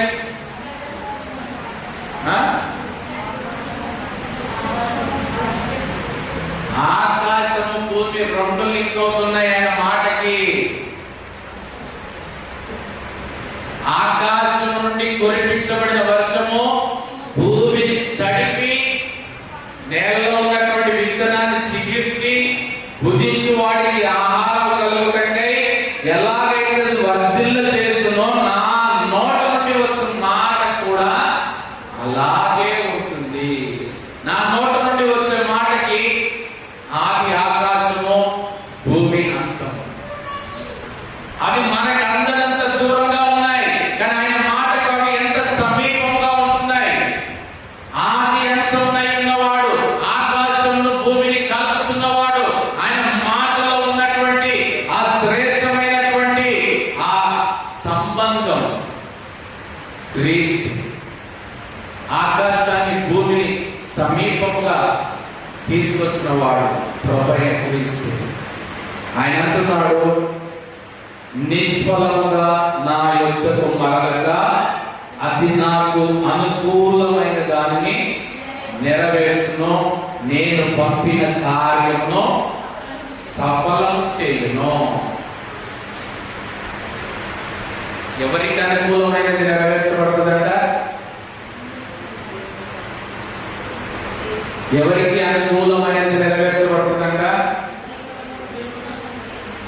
దేవునికి అనుకూలమైనది. ఆయన స్పష్టంగా తెలియజేస్తున్నాడు, నిష్ఫలముగా నా యొద్దకు మరలక అది నాకు అనుకూలమైన దానిని, తనకు అనుకూలమైన దాని. జనుల కాదు, జనుల యొక్క ఆలోచనలు, జనుల యొక్క తలపులు, జనుల యొక్క మార్గములు ఎంతో ఉన్నతంగా ఉంటున్నాయి, ఆకాశానికి భూమికి ఉన్నంత దూరం ఉంటున్నాయి. కానీ ప్రభు అంటున్నాడు, అది నాకు అనుకూలమైన దాన్ని మాత్రమే నెరవేర్చును. ఎలాగా? నేను పంపిన కార్యమును సఫలము చేయును. ఆయన కురిపించేటువంటి ఒక వర్షపు చుక్కకే ఇంత శక్తి ఉంటే, ఆకాశం నుండి మేఘముల ద్వారా కుమ్మరించబడిన ఆ వర్షానికి అంత శక్తి ఉంటే, మరి ఆయన నోట నుండి వచ్చే మాటకి ఇంకా ఎంత శక్తి ప్రభావం కలిగి ఉంటున్నాయి. ఒక నీటి చుక్క పై నుండి విడుదల చేయబడినంటే అది వ్యర్థంగా మరల తిరిగి నాయకుడు రాదన్నాడు ప్రభు. ఒకసారి నా నోటి నుండి మాట వెడలింది, విడుదలైంది అంటే అది నాకు అనుకూలమైన దానిని నెరవేర్చి నేను పంపిన కార్యము సఫలము చేయనిది అది నా యొద్దకు నిష్ఫలముగా తిరిగి రాదు. దేవుని కార్యం ఎప్పుడు కూడా విడిచిపెట్టబడదు. ఆయన ఏ కార్యం కొరకు, ఆయన ఏ ఉద్దేశించి ఒక వాక్కును విడుదల చేశాడో ఆ వాక్కు సంపూర్తి చేయబడకుండా విడిచిపెట్టబడదు. సంపూర్తి జరిగించబడుతుంది, నెరవేర్చబడుతుంది. తనకు అనుకూలమైనది తాను జరిగించుకున్నవాడైతున్నాడు. ఇలాంటి శ్రేష్టమైన వాక్కు, ఆయన వాక్యం ఉన్నటువంటి శక్తి ఏంటి తెలుసా? చూడండి, కీర్తన 147:15.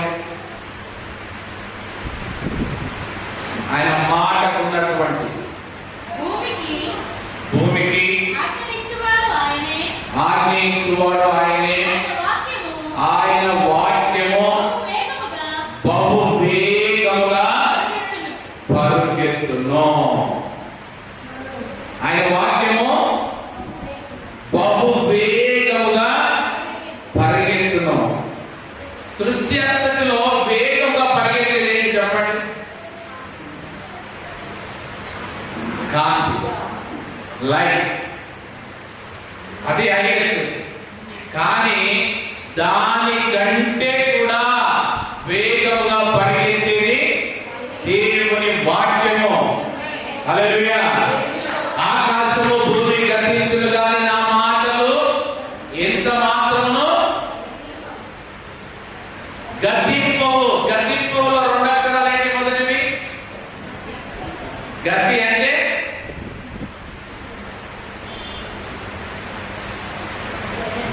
అంటే వేగం, గతి అంటే మార్గము, గతి అంటే ప్రయాణము.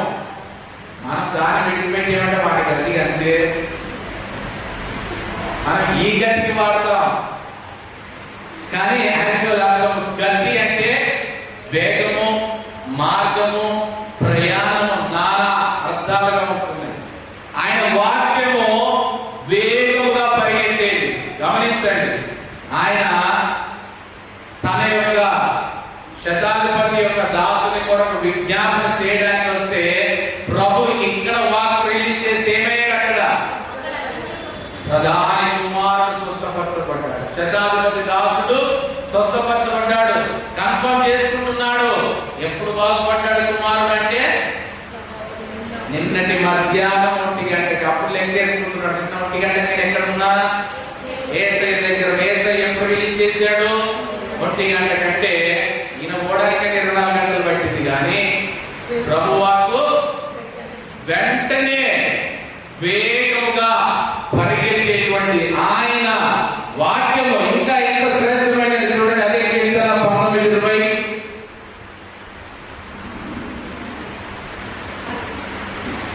అదే కీర్తన 147, 19, 20.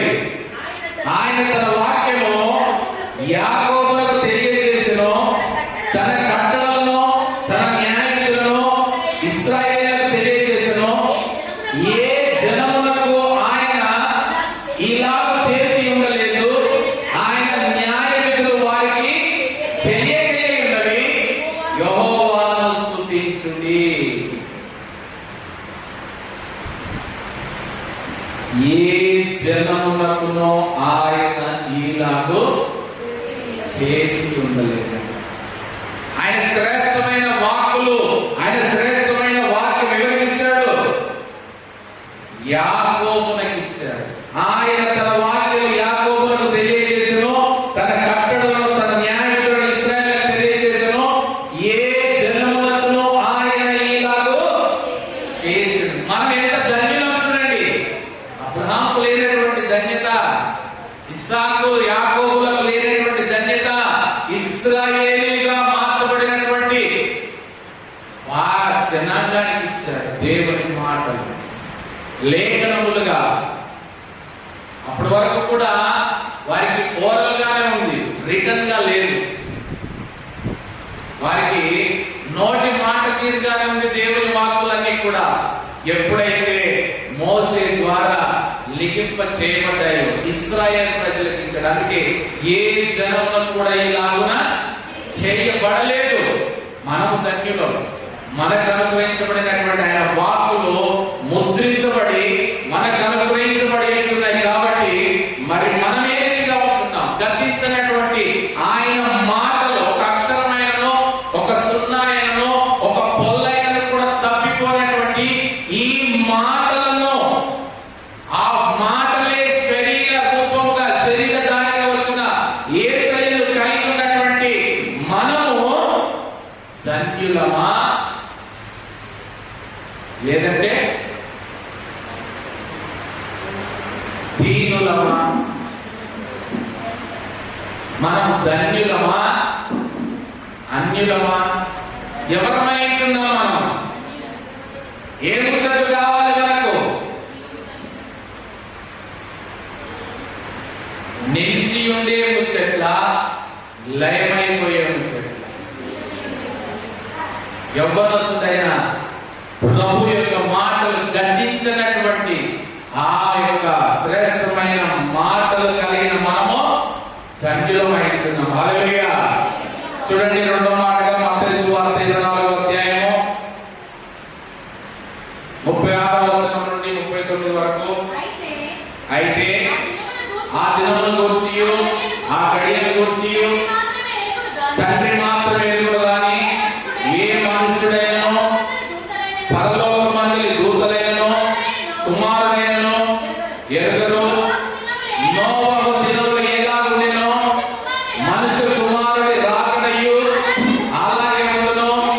జల ప్రళయమునకు ముందటి దినములలో నోవహు ఓడలోనికి వెళ్ళిన దినం వరకు వారు తినుచు త్రాగుచు పెళ్లి చేసుకొనుచు పెళ్లికి ఇచ్చు నుండి జల ప్రళయము వచ్చి అందరినీ కొట్టుకొని పోవరకు ఎరగకపోయి, అలాగనే మనుష్య కుమారుని రాకడ ఉండును. రెండో మాట ఏంటంటే నోవహు దినములు. చూడండి, ప్రభువు జరిగిన దానిని వారికి ఒక సూచనగా ఇస్తున్నాడు. మనుష్య కుమారుడి రాకడ ఎలా ఉంటుంది అంటే, ఆ దినము గాని ఆ సమయము గాని ఆ గడియను గురించి కేవలం ఎవరికి తెలుసు? తండ్రికి మాత్రమే తెలుసు. కానీ ఏ మనుషుడైనను పరలోకమందలి దూతలైనను కుమారుడైనను ఎరగరు. నిన్న మొన్నటువంటి వాట్సాప్ లో ఒకటే షేర్ అవుతుంది. ఒక పాస్టర్ ఆఫ్రికా ఖండంలో అందరినీ ఉపవాసం ఉంచి ఉపవాస ప్రార్థన చేయించాడు. ఎందుకు? ఉపవాసం ఉండి చనిపోతే పర్వత రాజ్యానికి వెళ్తారట. దాదాపు కరెక్ట్ నాకు ఏదైతే 139 మధ్య ఏదో పోస్ట్ చూస్తూ తెలుస్తుంది. 139 మంది ఆయన మాటను నమ్మి ఉపవాసాలు ఉండి ప్రాణం పోయేవారికి చనిపోయారు. వారి యొక్క నమ్మకం ఏంటి? పాస్ చెప్పేది ఏంటి? మీరు ఇలా చనిపోతే పర్లోక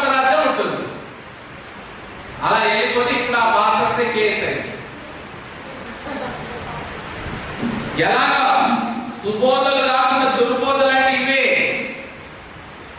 ప్రభువేమో ఇంత స్పష్టంగా రాయించి పెడితే ఆ గడియ గురించి తండ్రి మాత్రమే ఎరుగుతాడు.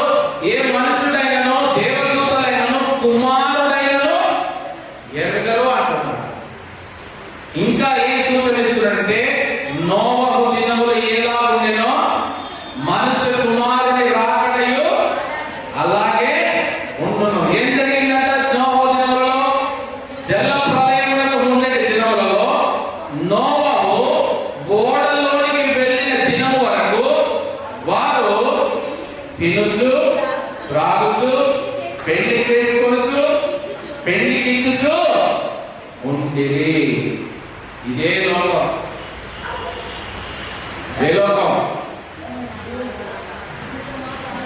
తినాలా, తాగాలా, పెళ్లి చేసుకోవాలా, కుటుంబాలు కట్టుకోవాలా, మరలా పిల్లలు కావాలా. ఇదే లోకం, ఇదే ధ్యాస, ఇదే రిపీట్. 3, 6, 9, 12, 4. తినడం, త్రాగడం, పెళ్లి చేసుకోవడం, పెళ్లి చేయడం. తినడం, త్రాగడం, పెళ్లి చేసుకోవడం, పెళ్లి చేయడం. ఇవే ఎప్పటి దినములు ఇవి? నోవహు దినములో జల ప్రళయం వచ్చి జనులందరూ కొట్టుకొని పోయే వరకు వారు ఎరగకనే ఉన్నారు. అప్పుడు దాకా ఇదే లోకము, ఇదే ధ్యాస. ఇంకో బ్యాచ్ కూడా ఉంది. ఈ బ్యాచే కాదు, ఇంకో బ్యాచ్ కూడా ఉంది. ఎక్కడ? బంగారం అంతా కూడా పోత చూడ చేసుకొని ఏం చేశారు? అక్కడ గ్రామం చేశారు. తర్వాత ఏం చేశారు చూడండి. నిర్గమకాండం 32:5-6. అహరోను అది చూసి దాని ఎదుట ఒక బలిపీఠమును కట్టించెను. మరియు అహరోను రేపు యెహోవాకు పండుగ జరుగునని చాటింపగా మరునాడు వారు ఉదయమున లేచి దహనబలులను సమాధానములను నడిపించిరి. అప్పుడు జనులు తినుటకును త్రాగుటకును కూర్చుండి ఆడుటకును లేచిరి. ఇది నాట్యములాడే బ్యాచ్. ఏం చేస్తున్నారు? అహరోను ప్రకటన చేశాడు. బంగారం తీసుకురమ్మంటే తీసుకొచ్చారు. పోత పోసారు. ఒక దూడైంది. ఆ దూడ ఏం చేస్తున్నారు? రేపు యెహోవాకు పండుగ జరుగునని చాటింపగా మరునాడు వారు ఉదయమునే లేచి, పండుగ అనగానే ఎప్పుడు లేస్తున్నారు? ఉదయమునే లేచి దహనబలులను సమాధానములను నడిపించిరి. అప్పుడు జనులు తినుటకును త్రాగుటకును కూర్చుండి ఆడుటకును లేచిరి. ఇది దేవుని పేరుగా పండుగలు చేసి ఎంజాయ్ చేసే బ్యాచ్.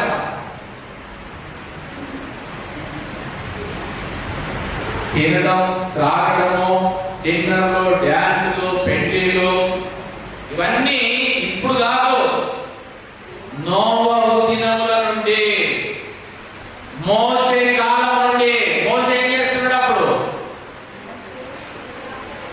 మోసే ఎక్కడ ఉన్నాడు? అహరోను జరిగించినప్పుడు కొండ మీద ఉన్నాడు, దేవుని దగ్గర ఉన్నాడు. దేవుని సన్నిధిలో ప్రభు చెప్పేటివన్నీ కూడా వింటున్నాడు. కింద అహరోనేమో వారికి దారి తప్పిస్తున్నాడు. మోసే యెహోవా కొండ మీదకి వెళ్ళారు. అప్పటి వరకు అహరోను చూసుకోమని చెప్పాడు. అహరోను తర్వాత కాబోయే ప్రధాన యాజకుడు. చూడండి, దేవుడే మోసే సెలవిస్తున్నాడు కొండ మీద. మోసే, నువ్వు దిగి వెళ్ళిన తర్వాత అహరోను ప్రధాన యాజకుడిగా అభిషేకించమని దేవుడు అక్కడ మోసే తెలియజేస్తే ఇక్కడ ముందే ప్రాక్టికల్ తయారు చేసుకుంటున్నాడు. అహరోను ప్రధాన యాజకుడికి మరి నడిపించాలి కదా. అందుకే ముందుగానే బంగారం తెప్పించి పోల దూడలు పోసి పొగరుతో నిలబెట్టి దాని ముందర పండుగను చాటించి దహన బలులను సమాధాన బలులను ఇవన్నీ కూడా ఎలా జరుగుతున్నాయి? కొండ మీద దేవుడు చెప్పిన, మోసేతో సెలవిచ్చిన దేవుని చిత్త ప్రకారం జరుగుతున్నాయా? ఏంటి దూరం ఎక్కడుంది? దేవునికి అహరోనుకు మధ్య దూరం ఎక్కడుంది? కొండ. కొండ మీద మోసే దేవుడి సన్నిధిలో ఉంటున్నాడు, కొండ కింద అహరోను పోతదూడ కింద ఉంటున్నాడు.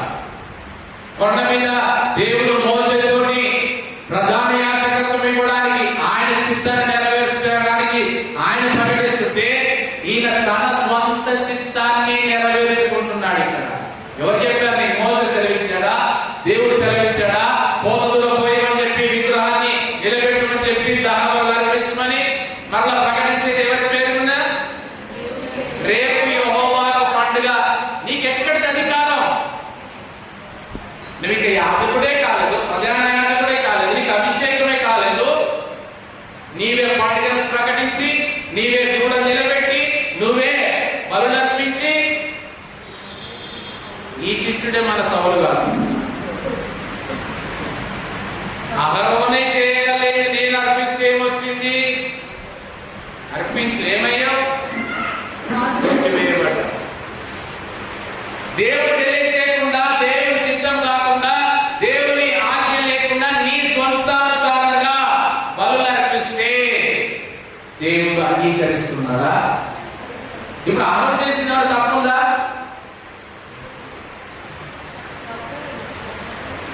దేవునికి కదా పండుగ సమర్పించింది, దేవుని పేరుకే కదా పండుగ నిర్ణయించింది, దేవుని పేరుకే కదా దహన బలులు అర్పించింది, దేవుని పేరుకే కదా సమాధాన బలులు అర్పించింది, దేవుని పేరుకే కదా అందరం సంతోషంగా తిన్నాం, తాగడం, నాట్యం ఆడడం, ఎగిరి గంతులేద్దామని. దేవుని కొరకు అహరోను ఇంత శ్రమపడి ఇన్ని కార్యాలు జరిగిస్తే దేవుడు ఒప్పుకోకపోవడం నిజంగా అన్యాయం.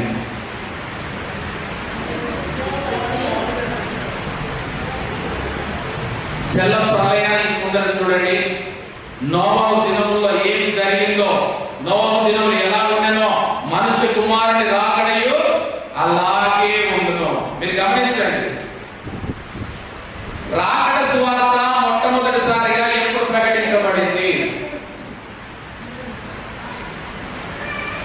రాకడ సువార్త మొట్టమొదటిసారిగా ఎప్పుడు ప్రకటించబడింది? ఎవరు ప్రకటించారు? ఎంతకాలం ప్రకటించారు? ఎక్కడి వరకు వెళ్ళి ప్రకటించారు?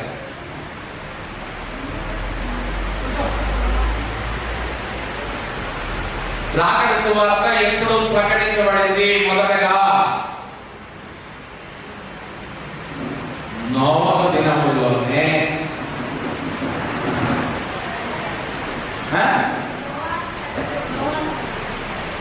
నోవహు ప్రకటించాడా? ఎంతకాలం ప్రకటించాడు?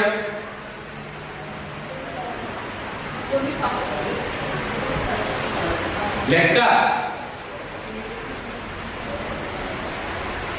నోవహు దినంలోనే మొట్టమొదటిసారిగా రాకడ సువార్త ప్రకటించబడింది. ఏ రాకడ అది?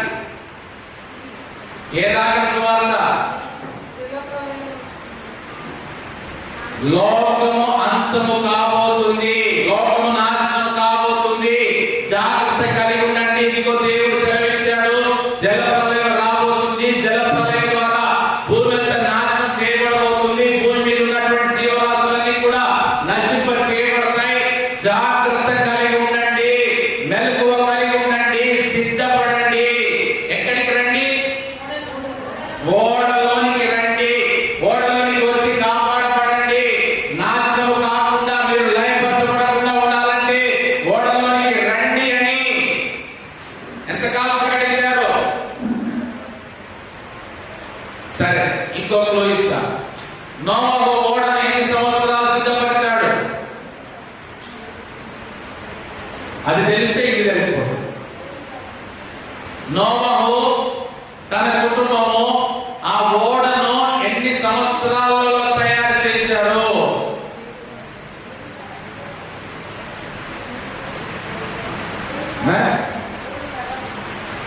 దాదాపుగా 70+ years, 70 సంవత్సరముల కంటే ఎక్కువ కాలం పట్టింది ఆ ఓడ నిర్మించడానికి. నిర్మించినంత కాలం కూడా సువార్త ప్రకటిస్తూనే ఉన్నారు. ఎందుకు? ఈ ఓడ ఎందుకు తయారు చేస్తున్నారో చెప్తున్నాడు. నోవహు తన కుటుంబము ఈ ఓడ ఎందుకు తయారు చేస్తున్నారు? దేవుడు చెప్పాడు కాబట్టి తయారు చేస్తున్నాం. ఈ ఓడ ఎందుకు కొరకు? ఎవరి కొరకు? సమస్త మానవాళి కొరకు. ఈ ఓడలో ఎవరు ప్రవేశిస్తారు? ఆయన మాటకు లోబడి వారు ప్రవేశిస్తారు. ఆయన ఏర్పాటు చేయబడినటువంటి జంతువుల నుండి జత జతలుగా ఇందులోనికి వస్తాయి. ఆ ఓడ 3 అంతస్తుల్లో నిర్మించబడుతుంది. ఆ ఓడలో జల ప్రళయం నుండి మరలా మీరు బయటకు వచ్చే వరకు కావలసిన ఆహార పదార్థాలన్నీ కూడా సమకూర్చుకొని పెట్టమని చెప్పాడు. అన్నిటికీ కూడా సామర్థ్యం కలగడానికి, అంత పెద్ద ఓడ నిర్మించడానికి. ఇవాళ రేపు 3D ప్రింటింగ్ లేదు కదా, 3D టెక్నాలజీ లేదు, క్రేన్స్ లేవు, ఈజీగా కట్ చేసి పట్టుకెళ్ళి పోయి తయారు చేయడానికి. ఇంకా మనకు లేఖనం ఆధారం ఏంటో తెలుసా? ప్రభు నోవహుకు సెలవించిన దినం నుండి జల ప్రళయము వచ్చి ఓడ నీళ్ళ మీద తేలిచేసే వరకు 100 సంవత్సరాల కాలం. ఎక్కడంటారా? ఆదికాండం 5వ అధ్యాయం 32వ వచనం చూడండి. నోవహు 500 ఏండ్లు గలవాడై షేమును హామును యాఫెతును కనెను. ఈయన వయసు ఎంత ఉన్నది ఇప్పుడు ఇక్కడ? 500 ఏండ్లప్పటికే 3 కుమారులు కలిగారు. అప్పుడు దేవుడు సెలవిచ్చాడు. కింద 6వ అధ్యాయం 1వ వచనం నుండి చూడండి. నరులు భూమి మీద విస్తరింపను ఆరంభించిన తర్వాత ఇదంతా కూడా జరిగి ఉంటున్నది. తర్వాత 5వ వచనం అంటున్నాడు చూడండి. నరుల చెడుతనం భూమి మీద గొప్పదనియు వారి హృదయం యొక్క తలంపులను ఊహాంతయు ఎల్లప్పుడూ కేవలం చెడ్డదనియు యెహోవా చూచి తాను భూమి మీద నరులను చేసినందుకు యెహోవా సంతాపము నొంది తన హృదయంలో నొచ్చుకొనెను. అందుకే వారి యొక్క వయసు ఎంతవరకు తగ్గించబడింది? 3వ వచనంలో అప్పుడు యెహోవా నా ఆత్మ నరులతో ఎల్లప్పుడూ వాదించదు, వారు తమ అంతరంగ విషయంలో నరమాత్రులై ఉన్నారు, అయిన వారి దినములు 120 ఏళ్ళు. అయితే గమనించండి, 500 వయసులో ప్రభు మాట సెలవిస్తే చూడండి జలప్రలయం ఎప్పుడు వచ్చిందంటే 7వ అధ్యాయం 6వ వచనం. ఆ జల ప్రవాహము భూమి మీదకి వచ్చినప్పుడు నోవహు 600 ఏండ్లవాడు. చూడండి వయసు ఎంత వచ్చింది ఇప్పుడు? 100 సంవత్సరాల గ్యాప్ వచ్చింది. దేవుడు నోవహును పిలుచుకొని నోవహు చెప్పి ఓడ సిద్ధపరచమని చెప్పి 500 వయసులో ఆయన ఓడను సిద్ధపరిచి ఆహారము సమకూర్చి ఆ నిర్మించినంత సేపు ప్రకటించి జల ప్రళయం వచ్చే వరకు ఆయన వయసు ఎంతైంది? 600. అంటే 100 సంవత్సరాల కాలము ఎవరికి ఇవ్వబడింది? 100 సంవత్సరాల కాలం ఎవరికి ఇవ్వబడింది?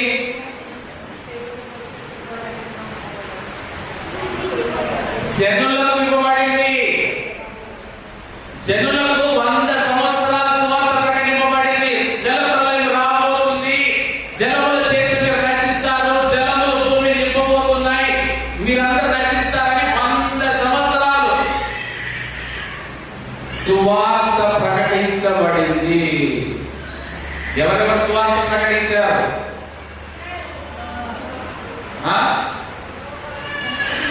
ఎవరెవరు సువార్త ప్రకటించారు? ఎంతమంది సువార్త ప్రకటించారు?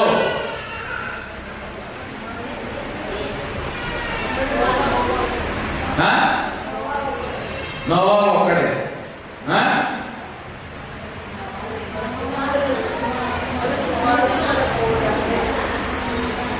సెకండ్ ఆప్షన్ వాళ్ళ కుమారులు కోడలు. ఇందులో భార్య కలదా? భార్య. ఎంతమంది? 8 మంది సువార్త ప్రకటించారా? లాక్ చేయాలా?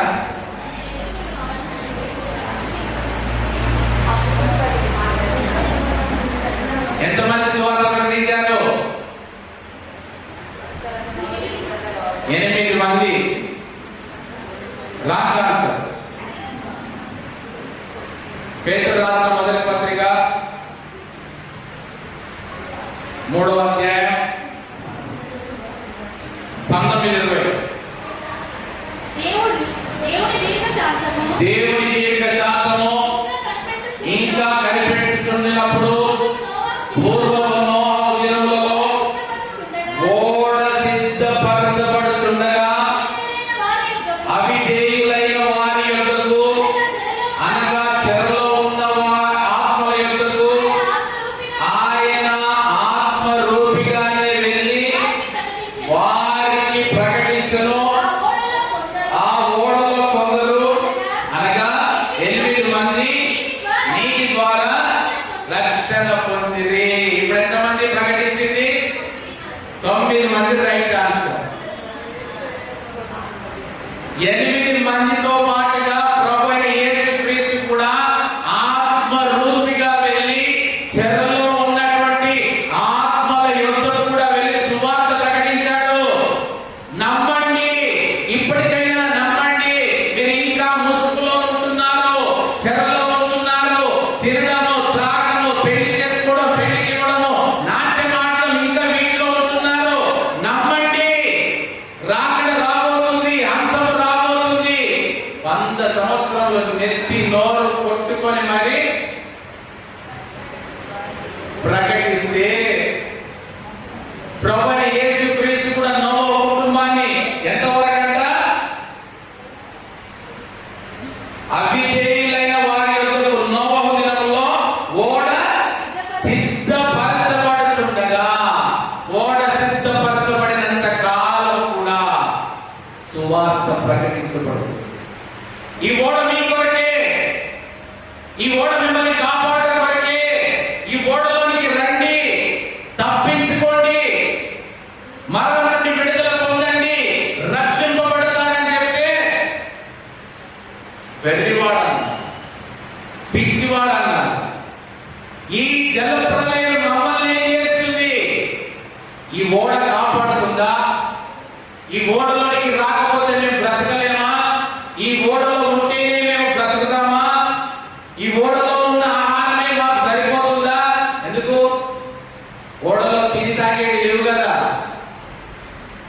ఓడలోకి వస్తే తిని తాగేది ఉండదు. ఓన్లీ ఆకలి తీరే ఆహారం మాత్రమే ఉంటుంది. ఓడ బయట ఉంటే A to Z సప్లై. ఓడ బయట A to Z సప్లై. ఆ ఓడలోనికి A to Z లేదు, ఓన్లీ మన్నా మాత్రమే. అందుకనే ఓడలోనికి రా. ఓడలోనికి రావాలంటే A to Z మాకు దొరకదు. బయట అయితేనే A to Z మాకు దొరుకుతుంది. ఆత్మస్వరూపిగా ప్రభువైన యేసుక్రీస్తు ఆ కాలంలోనే సువార్త ప్రకటించారు. అవిధేయులైన వారి యొద్దకు వెళ్ళి, అవిధేయులైన వారి యొద్దకు వెళ్ళి, చెరలో ఉన్న వారి యొద్దకు వెళ్ళి ఆత్మస్వరూపిగా ఆయన ప్రకటిస్తే, ప్రయాసపడితే 1 సంవత్సరం కాదు, 2 సంవత్సరాలు కాదు, 100 సంవత్సరాలు ప్రయాసపడితే ఎంతమంది రక్షింపబడ్డారు? 100 సంవత్సరముల రాకడ సువార్త ప్రకటించబడితే 8 మంది. ఎన్ని లక్షల జనాంగంలో?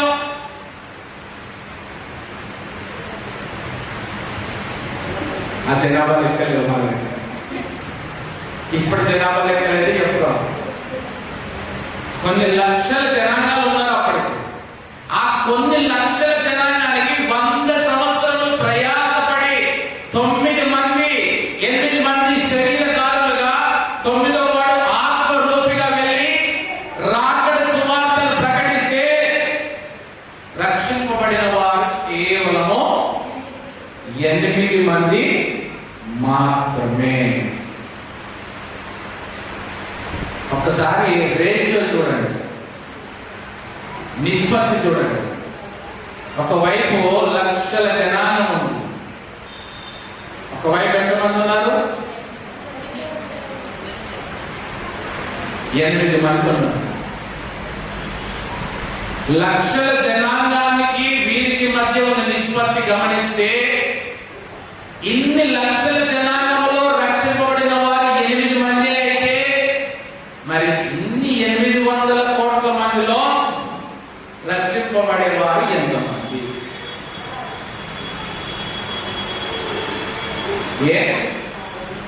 దేవుడు నోహును ఓడను సిద్ధపరిచినప్పుడు కేవలం 8 మందికి మాత్రమే సరిపోయేవాడు నిర్మించమంటారా?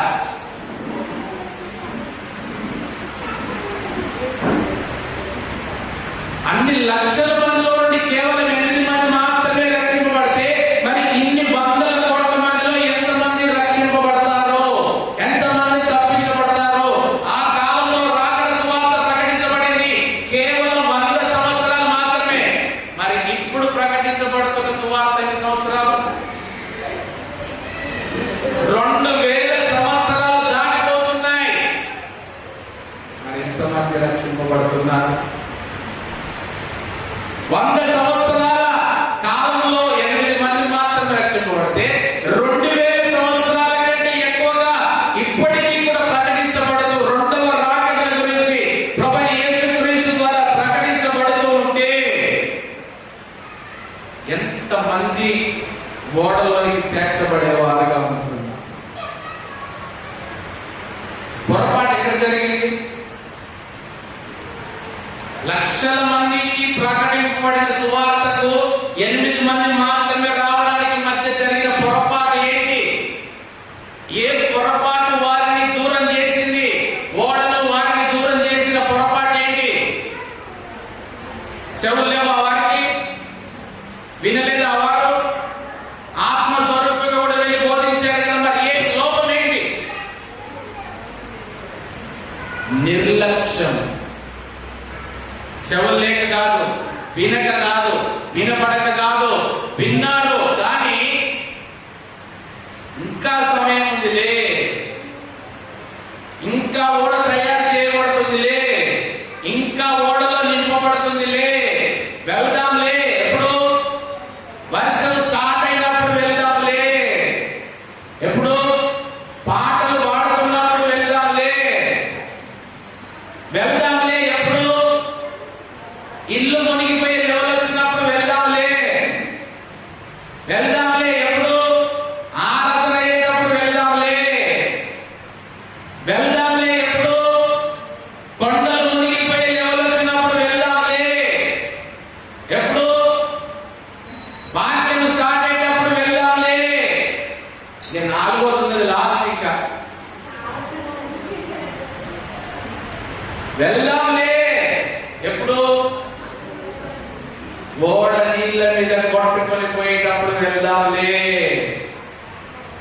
ఎరగకయే జల ప్రళయం వచ్చి వారిని కొట్టుకొని పోయే వరకు వారి ఎరగకయే ఉన్నారు. ఎరగని స్థితిలో ఉంటున్నారు. వినక కాదు, వినబడక కాదు, గ్రహించక కాదు, తెలియక కాదు, వాళ్ళ కళ్ళ ముందే ఓడ సిద్ధపరచబడుతున్నది, వారి కళ్ళ ముందే ప్రకటించబడుతున్నది, వారి కళ్ళ ముందే జంతువులన్నీ వెళ్తున్నాయి అనుకుంటున్నా. ఈ జంతువులన్నీ ఎక్కడికి వెళ్తున్నాయి? జంతువులన్నీ ఎక్కడికి వెళ్తున్నాయి? జతలు జతలుగా పిక్నిక్ వెళ్తున్నాయి. జంతువులన్నీ ఎక్కడికి వెళ్తున్నాయి? జతలు జతలుగా బంధకాల్లోనికి వెళ్తున్నాయి. స్వేచ్ఛను కోల్పోతున్నాయి, స్వాతంత్రాన్ని కోల్పోతున్నాయి. అన్నింటిని విడిచిపెట్టి ఈ జంతువులకు ఎక్కడ పని లేదా? ఆ పిచ్చోడు చెప్పిన మాటలకి ఇవన్నీ లోపలికి వెళ్ళిపోతున్నాయి. ఇది జనుల మాట. మనమైతే చూడు ఎంత బాగున్నాము, ఎంత స్వేచ్ఛ, ఎంత స్వాతంత్రము, తినేది తినచ్చు, తాగేది తాగచ్చు. మీకు ఇంకోటి తెలుసా? స్కైలాబ్ గుర్తుందా ఎవరికన్నా? స్కైలాబ్ కోల్పోయిన గుర్తుందా? స్కైలాబ్ పడబోతుంది, స్కైలాబ్ వస్తుంది. స్కైలాబ్ పడితే ఏమైందంట?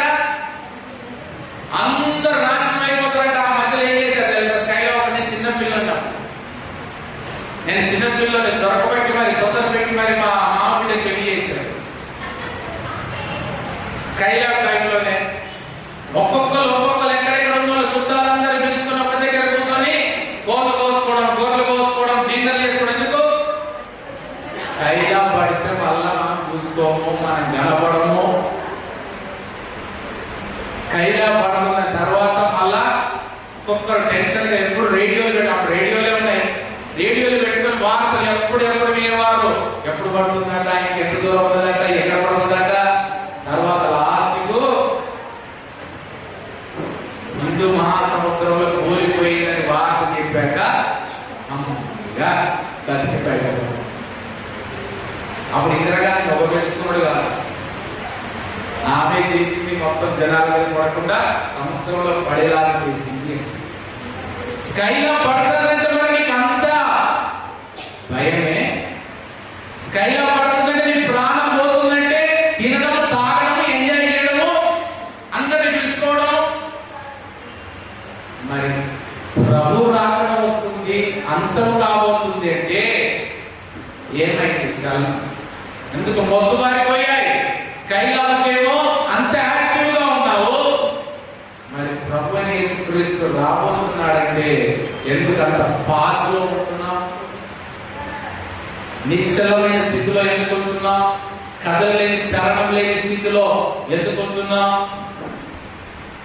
ఎరగకయే వారు కొట్టుకొని పోయేంత వరకు కూడా వారు ఎరగకయే నాశనం చేయబడ్డారు. ఎందుకు? ప్రతిస్పందన లేదు. సరి అయిన సమయానికి సరి అయిన నిర్ణయం తీసుకోక అప్పుడొచ్చి అలమటిస్తున్నారు, అప్పుడొచ్చి నోహను జ్ఞాపకం చేసుకుంటున్నారు, అప్పుడొచ్చి ఓడలో తడుతున్నారు. నోహు బుద్ధి తక్కువైంది, నీ మాటకు లోపడదు. తలుపు తీయడానికి తాళించి నా దగ్గర ఎక్కడిది? ఓడకి ఎన్ని ద్వారాలు ఉన్నాయి? తాళం ఎక్కడి నుండి వేయబడింది? తాళం లోపలనా బయటనా? బయట వేయబడింది. తండ్రి దానికి తాళం వేశాడు, తండ్రి దగ్గర ఉన్నాయి. ఎందుకు తాళం లోపల నుండి వేస్తే? నోహు తాత, నేను నీ మనవని తాత, నాకు నీ తలుపు తీయవా? తీస్తాడేమో. మామ తలుపు తీ మామ, తీస్తాడేమో. లేదు, మామ లేదు, తాత లేదు, తండ్రి లేడు, పిన్ని లేడు, బాబాయ్ లేడు, ఎవ్వరు లేరు. ఎందుకో? తాళం బయట వేయబడింది. ఆ తాళం తండ్రి ఆనాడు వేసిన తాళాన్ని మరల కుమారుడు తాళం తీసి, ఏ రీతిగానైతే ఆనాడు జనులు గోడ దగ్గరికి వచ్చి వేడుకున్నారో తలుపు తీయమని, ఇప్పుడు ప్రభు వేడుకుంటున్నారు. మన హృదయం అనే ద్వారం దగ్గరికి వచ్చి తలుపు తీసి, తలుపు తట్టి నాకు అవకాశం ఇస్తే లోపలికి వస్తానంటున్నాడు. ఒకప్పుడేమో జనులు వేడుకుంటే తలుపు తీయబడ్డారు, తాళం వేయబడింది తండ్రి కాలంలో. కానీ ఇప్పుడు కుమారుడు మన హృదయం దగ్గరికి వచ్చి, మన హృదయం అనే గోడలోకి ఆయన ప్రవేశించాలని తలుపు తీసి తట్టి పిలుస్తుంటే నిర్లక్ష్యం. లక్షల మందిలో 8 మంది మాత్రమే వారు రక్షింపబడ్డారు. మరి ఇన్ని వందల కోట్ల మందిలో ఎంత మంది గోడలోనికి చేర్చబడి వారు? అందరి గురించి పక్కన పెట్టండి, వందల కోట్ల మందితో సమానం లేదు. నిన్ను నీవు సాధకం చేసుకుంటే దేవభక్తి విషయంలో నీకు నీవే సాధకం చేసుకోమని ఈ దినం ప్రభు మనకు బోధిస్తూ ఉన్నాడు. మనుష్య కుమారుడు రాకడ కూడా నోవహు దినములో జరిగిన రీతిగానే జరగబోతుంది. ఆయన ఆత్మస్వరూపిగా చెరలో ఉన్న వారి యొద్దకు వెళ్ళి ప్రకటించాడు. పునరుద్ధరణైనప్పుడు ఆయన చెరగా తనతో పాటు తీసుకొని వెళ్ళిపోయి వారికి వాగ్దానం చేసినది